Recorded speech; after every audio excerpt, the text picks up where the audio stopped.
I clear to go? Alright. Hello, Internet! Sorry, force of habit. Well, we're back in school after another summer vacation, and one of our summer assignments was a history report. Look, we all knew this was coming. A kinda cool thing about companies is their history. Many of the biggest ones had humble beginnings wildly different from where they are now, but still managed to remember where they came from. The most interesting company histories to me are that of video game companies, since they often didn't start out with video games. Sega initially made slot machines for the military, and Coleco was responsible for shoes. Of course, these examples are much smaller than the main console manufacturers. Sony and Microsoft got their start with technology and still make various different kinds today. Now, where did Nintendo begin? Luigi's Casino is finally starting to make sense. Yes, Nintendo's first product back in 1889, Hanafuda cards. The game was created due to gambling being prohibited in Japan, so the designs on the cards were much more abstract than playing cards you'd see elsewhere.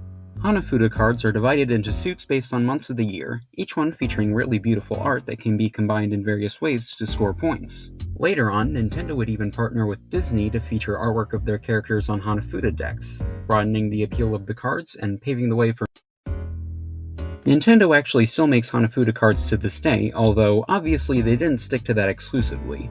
They were pretty experimental, doing taxis, vacuums, instant food, and love hotels. These didn't do well.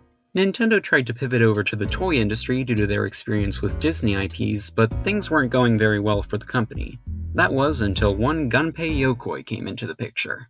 The then president of Nintendo, Hiroshi Yamauchi, happened to visit the Hanafuda factory where Yokoi was working, and saw him messing around with this extending claw toy he had made for fun. They mass-produced it, and bam, profit. This was where Nintendo really hit their stride early on. They had a pitching machine called the Ultra Machine, plastic building bricks with fun shapes, all of which did decently well for the time.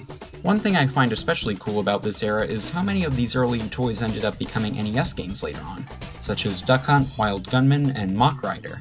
Now, the 1970s were around when video games started to become much more prominent in the entertainment industry, and Nintendo definitely took notice of what was going on.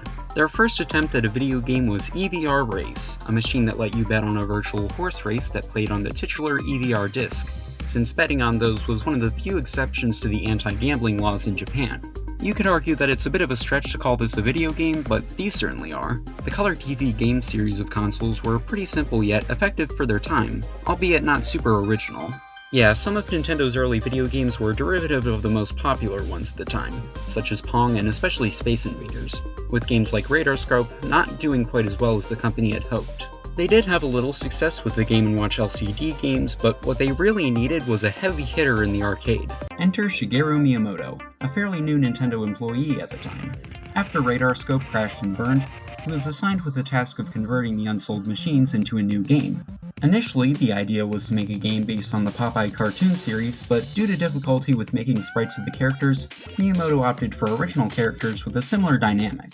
The result of this project ended up being Donkey Kong, a game that needs no introduction, although it introduced quite a lot of things to the world of games, such as a plot and jumping. It's not much, but the story of Mario saving his girlfriend from a giant ape had a definitive beginning and end, something that hadn't been properly attempted before. Not only that, but Mario was the first video game character to jump, which paved the way for countless amounts of platformers later down the line.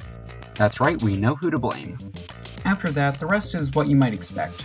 It's surprising to see how Nintendo started off so differently from where they are now, but you can still see aspects of the company they became in those early years. Alright, that's my history report. Any questions? What's a love hotel? You know, that's a good question.